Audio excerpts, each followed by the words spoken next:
오늘 저희가 함께 볼 말씀은 고린도전서 6장 12절에서 20절 말씀입니다. 한 절 읽고 여러분께서 또 한 절 읽고 전체를 20절까지 읽을 수 있도록 하겠습니다. 12절 말씀입니다. 하나님 말씀입니다. 모든 것이 내게 가하나 다 유익한 것이 아니요 모든 것이 내게 가하나 내가 무엇이든지 얽매이지 아니하리라. 음식은 배를 위하여 있고 배는 음식을 위하여 있으나 하나님은 이것저것을 다 해하시리라. 몸은 음란을 위하여 있지 않고 오직 주를 위하여 있으며 주는 몸을 위하여 계시니라. 하나님이 주를 다시 살리셨고 또한 그의 능력으로 우리를 다시 살리시리라. 너희 몸이 그리스도의 지체인 줄을 알지 못하느냐. 내가 그리스도의 지체를 가지고 창녀의 지체를 만들겠느냐. 결코 그럴 수 없느니라. 창녀와 합하는 자는 그와 한 몸인 줄을 알지 못하느냐. 일러스되 둘이 한 육체가 된다 하셨나니 주와 합하는 자는 한 영이니라.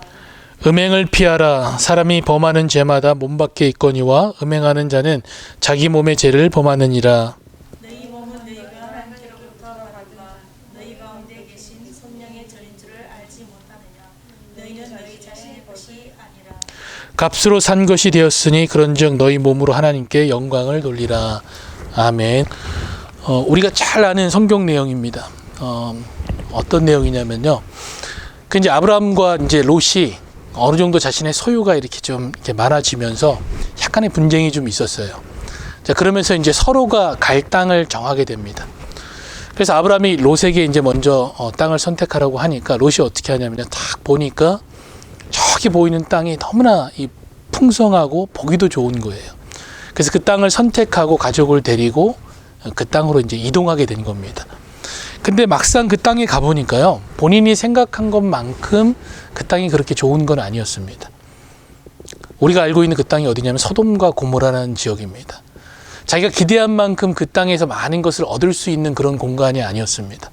그래서 성경이 그 땅이 얼마나 이 문제가 있는 땅인지를 보여주는 장면이 어떤 부분이냐면요, 이제 천사가 롯을 찾아갑니다. 그리고 그 집에 들어가게 되는데 마을에 있는 그 사람들이 와가지고 남자들이 와가지고 문을 이렇게 꽝꽝꽝 두드리면서 지금 들어온 남자들을 자기한테 내보내라고 막 얘기를 합니다. 그러면 우리가 그들과 상관하겠다고 얘기를 하는 겁니다. 아주 음란한 그런 도시가 바로 이 소돔과 고모라였습니다. 그래서 이 소돔과 고모라 우리가 상징적으로 뭐라고 표현하냐면요, 타락한 도시라고 이렇게 이야기를 하는 겁니다. 또 하나님께서 이 아브라함에게 이제 그 땅을 이제 그래서 심판하신다고 얘기를 했습니다. 그러자 이제 아브라함이 어떻게 하냐면요, 하나님과 마치 협상하듯이 이렇게 합니다. 하나님, 만약에 그 땅에 50명의 의인이 있다면 하나님께서 그 땅을 그 사람들 때문에 용서해 주시겠습니까? 그런데 아브라함이 생각해도 그 땅에는 50명이 없다고 생각을 했나 봐요. 아니, 하나님 45명은 어떻습니까? 그것도 좀 많았나 봐요. 갑자기 어떻게 되냐면요, 하나님 40명은요, 30명은요, 20명은요, 10명만 있어도 하나님께서 그 땅을 용서하시겠습니까? 그런데 결국은 어떻게 되죠? 그 10명이었기 때문에 하나님께서 그 땅을 심판하시는 겁니다. 그런데 하나님의 그 긍휼하심과 자비하심이 어떠냐면요, 그 땅에 들어갔던 롯의 가족을 구출하기 위해서 천사를 보내신 겁니다. 그러면서 천사가 롯의 가족에게 뭐라고 얘기를 했냐면요, 저기 보이는 저 산으로 뒤도 돌아보지 말고 머뭇거리지도 말고 뛰어가라고 얘기를 했습니다. 근데 롯이 보기엔 저 산이 너무 멀어 보이는 거예요. 그래서 어떻게 천사에게 얘기를 했냐면은 저 산까지 말고 요 가까운 도시로 내가 도망갈 수 있도록 해달라고, 거기만 가도 살 수 있도록 해달라고 얘기를 한 겁니다. 그래서 천사가 허락을 했는데, 그래서 롯의 가족이 어떻게 되냐면요, 그 땅을 향해서 도망가는 거죠. 근데 안타까운 일이 어떤 게 벌어지냐면요, 롯의 아내가 그것으로 도망하다가 뒤를 돌아보게 된 겁니다. 무엇이 아쉬웠는지 저는 알 수가 없어요. 뭐가 그렇게 궁금했는지 뒤를 돌아보자마자 어떻게 됐죠? 소금 기둥이 되어버린 겁니다. 소돔과 고모라가 멸망하는, 심판받는 그것에 참여한 사람이 되어버리게 된 거죠. 근데 오늘 본문에 보면요, 18절에 보면은 음행을 피하다라는 단어가 나옵니다. 여기서 피하다라는 단어가 어떤 의미를 갖고 있는 거냐면요, 사실은 이 단어가 퓨케테라는 단어입니다. 이 퓨케테라는 단어는 도망하다, 도피하다라는 그 의미를 갖고 있는 게 바로 이 단어입니다. 마치 롯의 가족이 그 심판을 피해서 도망하는 것처럼 도망가는 겁니다. 그럼 여기서 피하라는 건 뭐냐면요, 음행으로부터 도망하라는 겁니다. 도피하라고 이 말씀이 이야기를 하는 겁니다. 말씀이 이야기하고 있는 겁니다. 근데 이 단어가 가지고 있는 또 다른 형태는 뭐냐면요, 이게 명령형으로 되어 있습니다. 그리고 현재형으로 되어 있고요. 그럼 의미는 뭐냐면요, 계속해서 도망하라는 겁니다. 지속적으로 도망하라는 거죠. 그럼 우리에게 이 바울이 말하는 것은 뭐냐면요, 음행으로부터 지속적으로 계속해서 도망하라는 겁니다. 이거는 명령입니다. 뿐만 아니라 능동태가 포함되어 있기 때문에 적극적이라는 의미가 포함되어 있는 거죠. 그렇다면 이건 뭐냐면요, 그리스도인들에게 계속해서 적극적으로부터 음행에서 피하라는 겁니다. 그럼 음행을 우리가 좀 더 넓은 의미로 생각해 보면요, 무엇이 되냐면요, 나의 욕망입니다. 욕구를 충족시키는 삶입니다. 그럼 바울은 여기서 우리에게 무엇을 말하냐면요, 너의 욕구를 충족시키는 그 삶으로부터, 나의 욕망을 이루려고 하는 그 삶으로부터 계속해서 적극적으로 피하는 삶, 도망치는 삶을 살아가라고 얘기를 하는 겁니다. 여러분, 우리가 잘 도망치기 위해서는 어떻게 되죠? 앞을 보고 달려가야 됩니다. 우리 어린 친구들이나 이제 학생들이 이제 달리기를 많이 하니까요. 저도 달리기를 잘 안 합니다, 지금은. 이 달리기를 잘하는 친구들을 보면은 달리기를 할 때 뒤를 돌아보면 어떻게 되죠? 달려가다 뒤를 돌아보면 어떤 현상이 일어나나요? 발에 걸려 넘어지게 됩니다. 옆만 봐도 어떻게 되죠? 그 노선에서 어긋나게 되는 겁니다. 그렇기 때문에 하나님께서는 뒤도 돌아보지 말고 머뭇거리지 말고 그 가운데서 도망하라고 얘기를 하는 겁니다. 바울도 마찬가지입니다. 우리 삶 가운데 살아가면서 내 욕망과 욕구를 충족시키고자 하는 그 삶을 피하기 위해서는 뒤돌아보지 말고 적극적으로 그 삶 가운데서 계속해서 안전한 그곳까지 달려가라고 얘기를 하는 겁니다. 그 장면을 이 바울이 그림을 통해서 우리에게 그려주는 겁니다. 근데 현재 그 고린도 성도들에게, 또 고린도인들에게 이 삶이 결코 쉬운 삶이 아닙니다. 왜 그러냐면요, 이 당시 그 고린도에 있는 사람들에게 그 음행을 행하는 것, 음란하다는 건요, 마치 어떻게 표현이 가능하냐면요, 음료수를 마시는 것과 같은 겁니다. 너무나도 쉬운 일입니다. 왜 쉬운 일이냐면요, 그 당시 그 고린도를 그 상징하는 한 신전이 있었습니다. 그 신전에는 1000여 명의 신녀들이 있었는데, 그 무녀들이라고 표현하죠. 그 사람들이 주로 하는 역할이 뭐냐면은 그 신을 섬기러 온 사람과 성적 행위를 하는 겁니다. 그 문란한 모습들이 이 모든 고린도를 휘잡고 있었던 겁니다. 그렇기 때문에 이 사람들에게서 이런 음란한 삶은 아무것도 아니었던 거죠. 그래서 고린도인이 된다라는 이 의미가 동의어로서 뭐라고 사용됐냐면요, 당시 시대 가운데 부도덕한 사람이 된다라는 동의어로 사용됐던 겁니다. 얼마나 이 고린도 사람들이 음란하고 부도덕했으면은 고린도인이 되다라는 의미가 부도덕한 사람이 된다라는 의미로 사용됐던 겁니다. 그리고 또 한 가지, 이 당시 시대 가운데 한 축을 형성하는 사상이 있었습니다. 그 사상이 뭐냐면요, 이 영지주의라는 겁니다. 이 영지주의를 간단하게 설명하면 뭐냐면요, 몸과 영혼을 분리시켜 버리는 겁니다. 그래서 전제 자체가 뭐냐면요, 몸과 영혼은 대립되어 있는 겁니다. 시작이 거기서부터 시작되는 겁니다. 그렇기 때문에 이 사람들은 이 어떤 생각을 했냐면요, 몸과 영혼이 분리되어졌기 때문에 우리는 인간 세계라는 그 물질적인 세계는 악한 세계에서 악한 몸을 가지고 살아간다라는 생각을 가지고 있었던 겁니다. 그리고 우리의 영혼은 이미 우리가 정결한 상태로, 그리고 구원받은 상태로 있기 때문에 정결하다라는 그 분리된 이원론적인 생각을 갖고 있었던 겁니다. 이게 교회에 침투해서 들어와서 아주 강력하게 침투되었던 거죠. 그래서 육신은 사랑해서는 안 된다라는 인식이 그 가운데 있었던 겁니다. 대신에 우리의 영혼은 이미 구원받았다라고 얘기를 한 거죠. 그러다 보니까 극단적인 두 가지 현상이 드러났습니다. 하나는 뭐냐면은 금욕주의입니다. 육체를 위해서 아무것도 하면 안 된다라는 그 인식이 있었기 때문에 결혼도 해서는 안 된다, 이런 금욕주의가 하나의 현상이 드러났고요. 또 다른 하나의 현상은 뭐냐면 그와 완전히 반대되는 겁니다.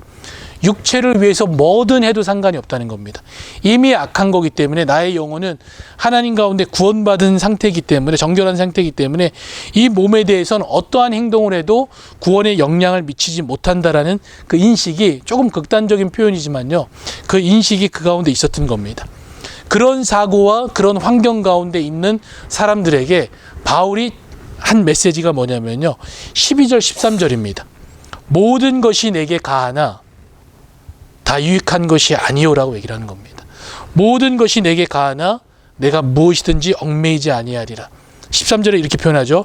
음식은 배를 위하여 있고 배는 음식을 위하여 있으나 하나님은 이것저것을 다 폐하시리라. 몸은 음란을 위하여 있지 않고 오직 주를 위하여 있으며 주는 몸을 위하여 계시니라 라고 그 가운데서 선포한 겁니다. 그러니까 모든 것이 허용되지만 다 유익한 것이 아니라는 겁니다. 당시 그 고린도 교회 성도들이 가지고 있었던, 이미 나는 자유하기 때문에 하나님께서 주신 자유를 마치 그 육체적인 본능을 성취하는, 욕망을 성취하는 도구로 사용하고 있던 사람들에게 이 메시지를 전하는 겁니다.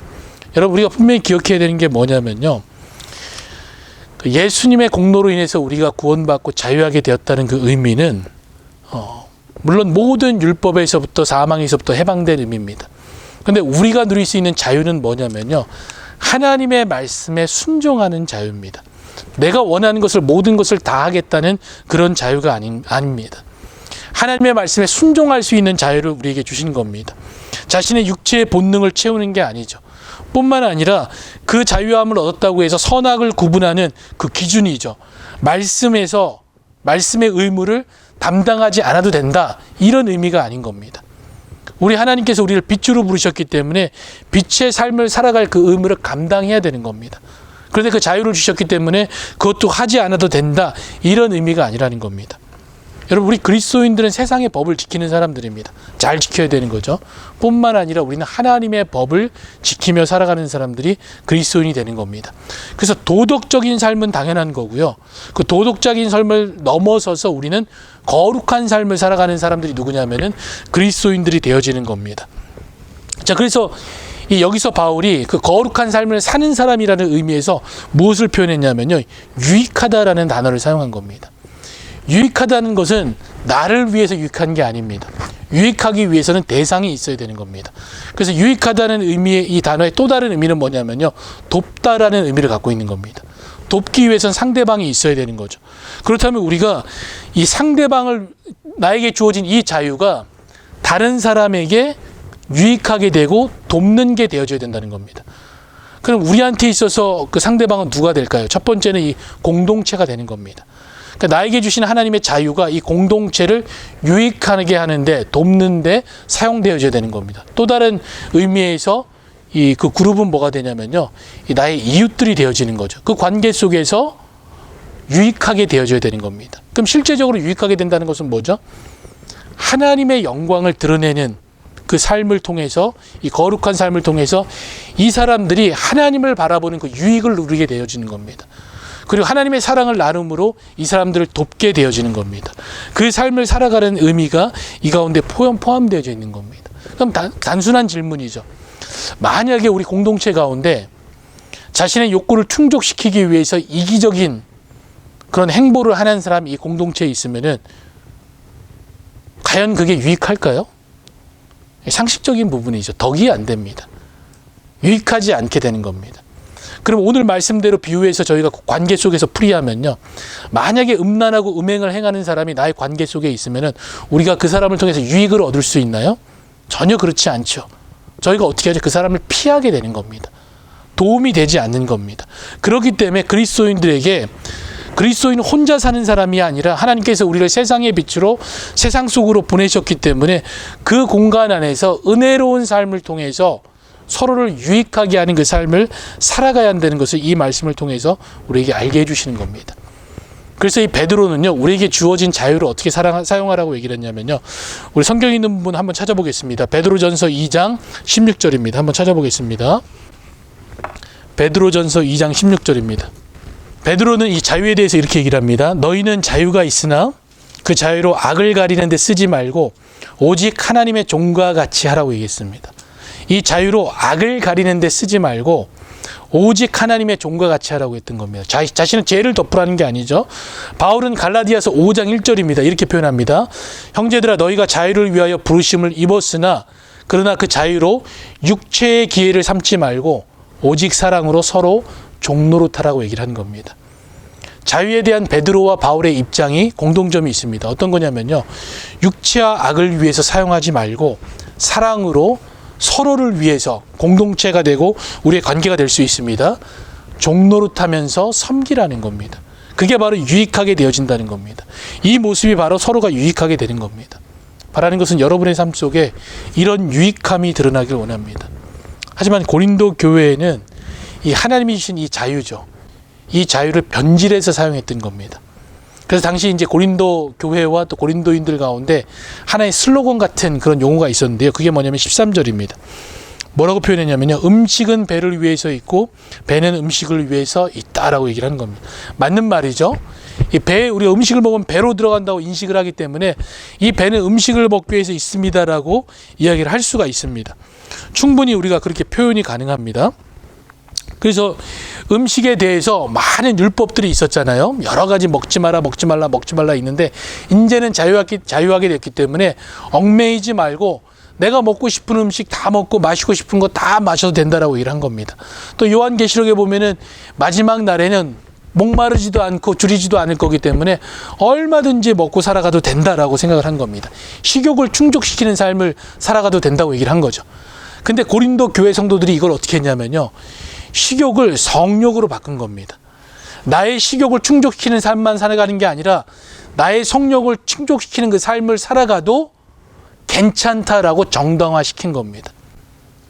그 정당화시킨 사람들에게 바울이 지적한 것이 뭐죠?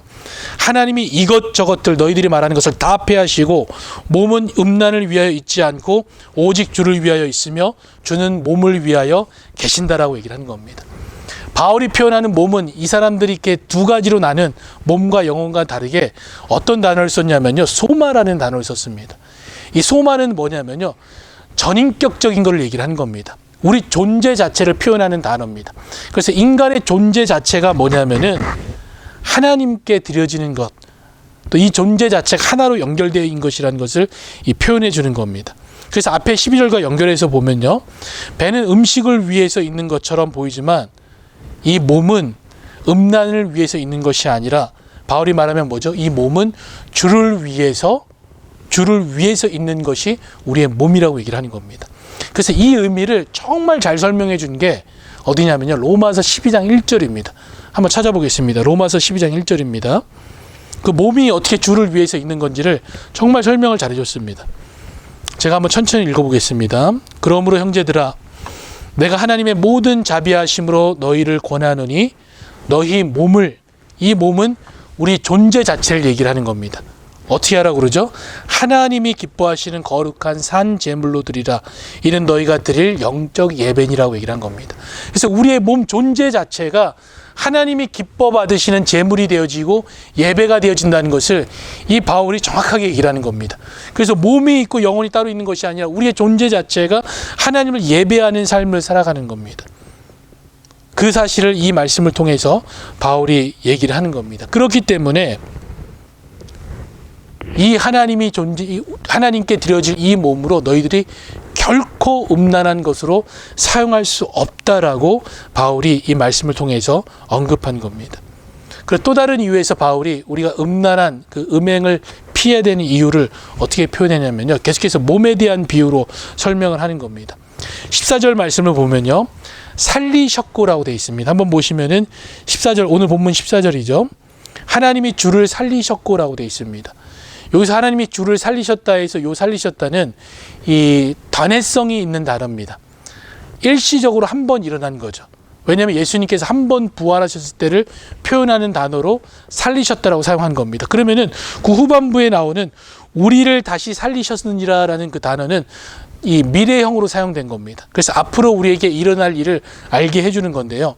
근데 당시 이 문법상으로 보면요. 이 헬라어는 미래형을 사용할 때는 앞으로 필연적으로 우리에게 일어날 일을 설명하는 겁니다. 그렇다면 우리가 필연적으로 하나님께서 우리를 다시 살리시는데 이 단어가 어떤 의미까지 포함되어져 있냐면요. 깨어나다, 일어나다라는 단어가 포함되어 있는 겁니다. 무엇을 연상하게 하죠? 우리의 육체가 깨어나고 일어나게 된다는 것까지 포함되어지는 겁니다. 그래서 그리스도께서 부활하셨던 것처럼 우리도 우리의 육체도 부활함을 이 단어를 통해서 연상하게 해준 겁니다. 그렇기 때문에 너희들의 몸으로 결코 음란 가운데 사용할 수 없다라는 것을 이 말씀을 통해서 또 알게 하는 겁니다. 또 다른 강조는 뭐냐면요. 15절입니다. 그리스도와 우리가 한 몸이라는 것을 알게 하는 겁니다. 우리가 그리스도와 한 몸으로 연합되어진 거죠. 그런 의미에서 이 오늘 15절 말씀을 보면 지체라는 단어를 계속해서 사용하고 있습니다. 너희 몸이 그리스도의 지체인지 알지 못하느냐라고 얘기를 하는 겁니다. 지체라는 단어는 뭐냐면요. 어떤 의미를 갖고 있냐면요. 몸과 하나의 지체이기 때문에 이것은 분리할 수 없다는 겁니다. 이것을 어떻게 분리할 수 있냐 이겁니다. 예수 그리스도와 우리가 한 연합인데 이것을 어떻게 분리할 수 있냐. 그렇다면은 예수님께서 거룩하신 것처럼 우리의 지체인 우리도 어떻게 되냐면 거룩한 것이라는 겁니다. 이것은 분리되는 것이 아니라는 것을 얘기를 하는 겁니다. 그렇기 때문에 그리스도의 지체를 가지고 창녀의 지체를 결코 만들 수 없다라는 겁니다. 왜냐하면 거룩한 그 몸으로 그것을 만들 수 없다는 겁니다. 그래서 그 이유는 16절에 보면 이렇게 나와 있습니다. 한 몸이라는 단어가 뭐죠? 둘이 연합했다라는 의미로 오늘 본문에서 사용했습니다. 근데 바울은 이 연합했다라는, 둘이 연합했다는 것을요, 어디에서 인용해 왔냐면요, 창세기에서 인용해 온 겁니다. 창세기 2장에 보면은 남자와 여자가 부모를 떠나서 한 몸으로 연합할지라고 되어져 있습니다. 그 말씀을 그대로 인용해서 여기에서 한 몸을 이룬다라고 표현한 겁니다. 그럼 이 사실을 통해서 고린도 교회 성도들에게 무엇을 알게 하는 거냐면요, 둘이 연합하는 그 모습은 하나님의 창조의 질서 가운데 신성하게 하나님께서 만드신 제도라는 겁니다. 그렇다면은 반대로 생각하면은 하나님의 제도 가운데서 이루어지지 않는 그 모습은 뭐가 되는 거냐면요, 하나님의 창조의 질서를 거부하는 겁니다. 그 말씀을 알게 하는 겁니다. 창조의 질서 안에서는 어떻게 되냐면요, 그 재밌는 표현이죠. 창세기 2장 25절에 이렇게 표현합니다. 아담과 그의 아내 두 사람이 벌거벗었으나 부끄러워하지 아니한다고 얘기를 합니다. 왜 그렇죠? 하나님이 만들어준 그 창조의 질서 안에서 행해진 행위이기 때문에 부끄러워하지 않는 겁니다. 하지만 음행은 어떻게 되는 거죠? 그것을 거부했기 때문에 음지에서 숨어서 그것을 행하게 되어지는 겁니다. 그 말씀이 이것을 통해서 분명하게 알게 되어지는 거죠. 여러분, 우리가 이것을 조금 확장해서 나의 욕구를 충족시키는 삶으로 사용해 보면요, 나의 욕구를 충족시키는 삶은 뭐냐면요, 하나님의 질서를 따르지 않는 삶이 되어지는 겁니다. 정확한 표현은 나의 욕망과 욕구를 충족시키는 삶은 하나님의 질서를 거부하는 삶이 되어지는 겁니다. 왜냐하면요, 욕구와 욕망을 충족한다는 것은 그 삶의 기준, 절대 기준이 누가 잡혀 있는 거냐면요, 나 자신이 잡혀 있는 겁니다. 그래서 나의 욕구와 나의 그 어떤 욕망을 충족시키기 위해서 모든 것을 정한 겁니다. 그러면 그 질서를 정하는 사람이 누가 되냐면요, 왕이 되어지는 겁니다. 내 스스로가 왕이 되어졌기 때문에 우리의 왕이신 예수 그리스도를 뭐 한 거냐면요, 거부한 겁니다. 하나님의 질서를 따르지 않고 왕이신 예수 그리스도를 거부한 모습이 바로 이 모습이 되어지는 겁니다. 근데 예수님께서 이 마태복음에서 뭐라고 말씀하셨냐면요, 한 마음으로 두 주인을 섬길 수 없다고 그랬습니다. 내 마음에 이미 내가 왕이 돼 있으면 그 가운데에서 또 다른 주인이신 예수 그리스도를 섬길 수가 없는 겁니다. 그게 바로 예수님을 거부한 모습입니다. 한번 그 말씀 보겠습니다. 마태복음 6장 24절입니다. 이렇게 기록하고 있습니다. 마태복음 6장 24절입니다. 한 사람이 두 주인을 섬기지 못할 것이니 혹 이를 미워하고 저를 사랑하거나 혹 이를 중히 여기고 저를 경히 여김이라. 너희가 하나님과 재물을 겸하여 섬기지 못하느니라 라고 되어 있습니다. 그 한 예로 뭐라고 했냐면요, 보물이 있는 그곳에 내 마음이 있다고 했습니다. 그 내 마음이 있는 곳에 뭐가 있냐면요, 내가 있는 겁니다. 바울은 이 말 자체가 우리한테 무엇을 알게 하냐면요, 음행 자체는 왕이신 그 하나님을 본인 스스로 자발적으로 거부하는 것임을 우리한테 알게 하는 겁니다. 여러분, 그리스도인들은 이미 그 위치가 정해져 있는 사람들입니다. 그 위치가 어디냐면요, 그리스도 안이라는 위치에서 저희가 살아가는 사람들입니다. 그래서 말씀이 계속해서 예수 그리스도와 우리가 하나라는 것을 이 그림으로 그려줍니다. 말씀은 사실은 하나님의 그림 언어입니다. 우리가 이해할 수 있도록. 어떤 그림으로 그려주냐면요, 포도나무와 가지가 접붙이는 걸 통해서 우리가 하나라는 것을 이 그림으로 분명히 보여줍니다. 또 교회가 예수 그리스도가 머리시고 우리가 그 몸이라는 것을 통해 가지고 하나라는 것을 보여주고요. 좀 더 나가면 뭐라고 표현하죠? 오늘 여기서 바울이 표현한 것처럼 이 하나님의 그 창조의 질서 가운데 둘이 한 몸으로 만나는 연합이잖아요. 그 신랑 신부의 관계로 우리를 보여주는 겁니다. 그래서 예수 그리스도를 어떻게 표현하냐면요, 다시 오실 우리의 신랑 대신 예수 그리스도라고 표현하는 겁니다. 그리고 우리를 뭐라고 표현하죠? 그 신랑을 기다리는 순결한 신부들이라고 표현을 하는 겁니다. 이 관계 속에서 연합된 한 몸을 이루고 있기 때문에 그 삶을 살아가라고 얘기를 하는 겁니다. 그래서 오늘 본문 17절에 보면은 주와 합하는 자는 한 영이라고 얘기를 하는 겁니다. 더 나아가서 어떤 그림을 그려주죠? 성령이 우리 가운데 머물러 계신 성령의 전이라고 우리에게 얘기를 해주는 겁니다. 이런 그림이죠. 그래서 우리가 그림을 그려보면은 그리스도 안에 우리가 들어가 있고 우리 안에 누가 있는 거죠? 성령께서 계신 겁니다. 그 성령께서 우리 가운데 계속 일하시면서 그리스도 안에서 살아가는 삶을 살아가게 해주시는 겁니다.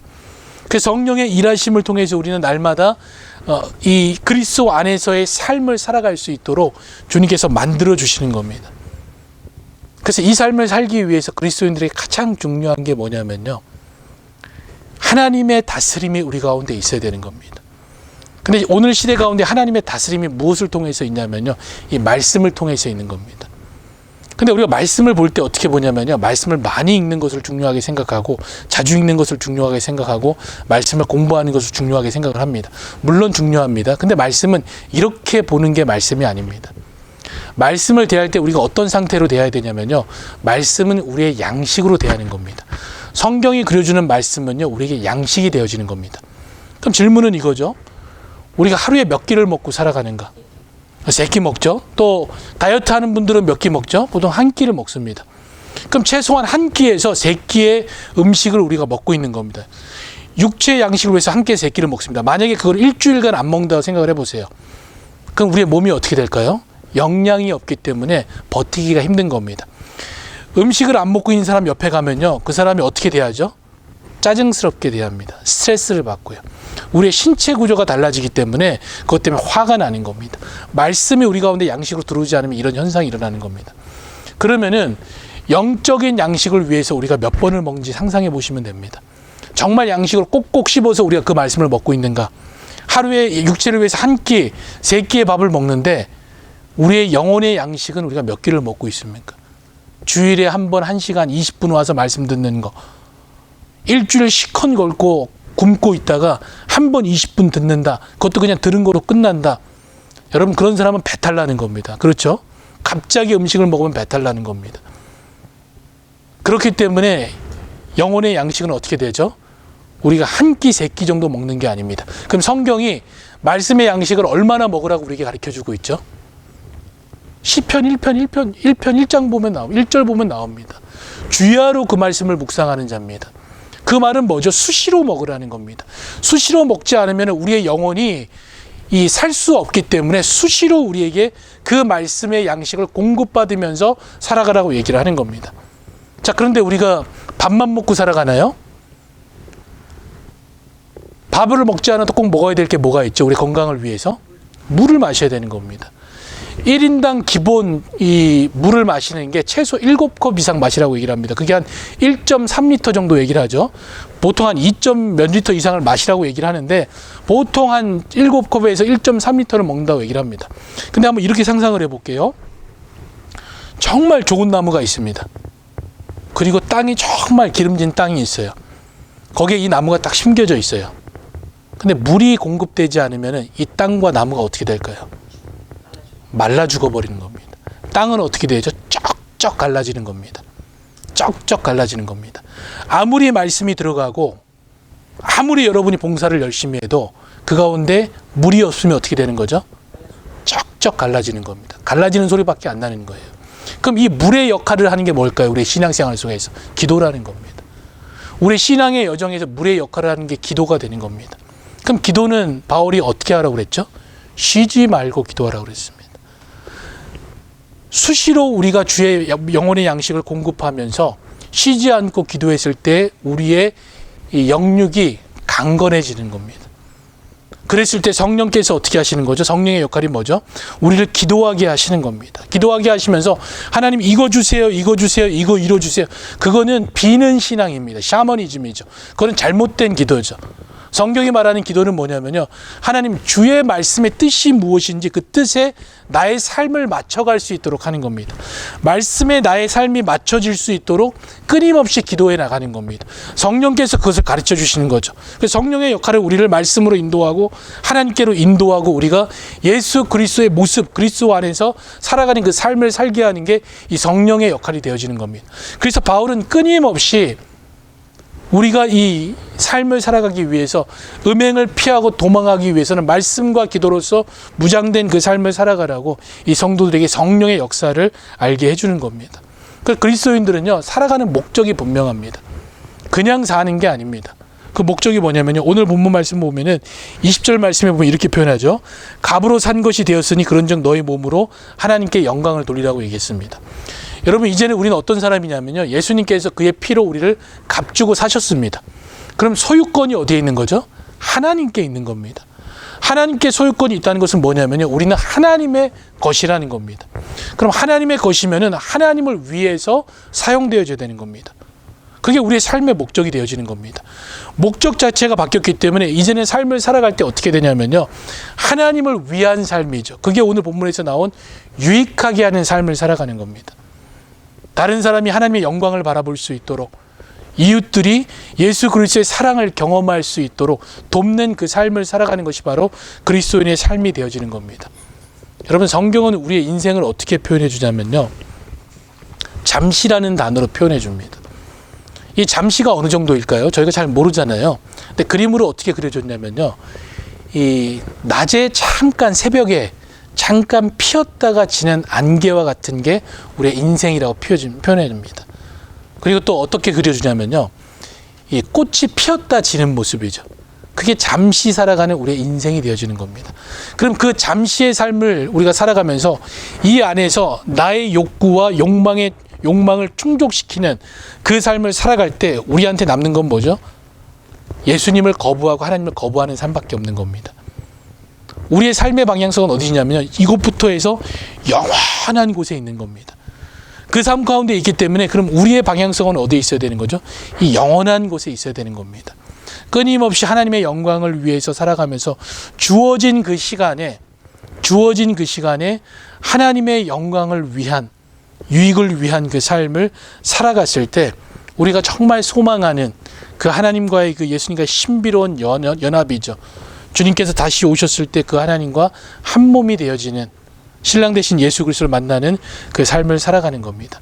그러니까 정말 기도하는 것은 뭐냐면요, 우리가 단지 이 삶 가운데 내가 원하는 것을 원하는 삶을 살아가는 게 아니고요, 이제는 하나님이 원하시는 그 삶을 살아가는 저와 여러분이 되었으면 좋겠습니다. 그리고 나의 욕구를 충족시키는 삶을 살기 위해서 노력하지 마시고요, 정말 하나님의 말씀이 성취되어지는, 여러분의 삶 가운데 그것이 실제적으로 성취되어지는 그 삶을 살아가셔야 되는 겁니다.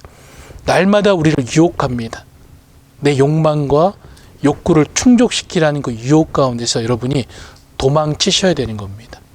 말씀과 기도를 통해서 그 가운데서 피하고 이 안전한 그리스도 안에서 그 하나님의 말씀이 우리 가운데 드러나는, 나타나는 그 삶을 살아가는 분들이 저와 여러분이 되기를 축복합니다. 우리 같이 기도하겠습니다. 하나님 감사합니다. 주의 말씀으로 하루하루를 살아가길 원합니다.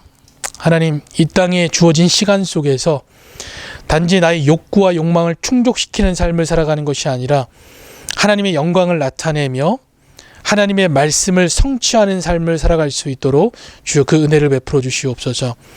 하나님 정말 우리가 그리스도인다운 하나님의 것으로 살아가는 그 삶을 살길 원하오니 이 땅 가운데 살아가면서 정말 주님만 따라가는 그 삶을 살아가도록 주 인도하시고 매일의 삶 가운데 성령이 역사하셔서 기도하게 하시며 말씀의 양식을 공급받는 우리의 삶이 되도록 그 은혜를 허락하여 주시옵소서.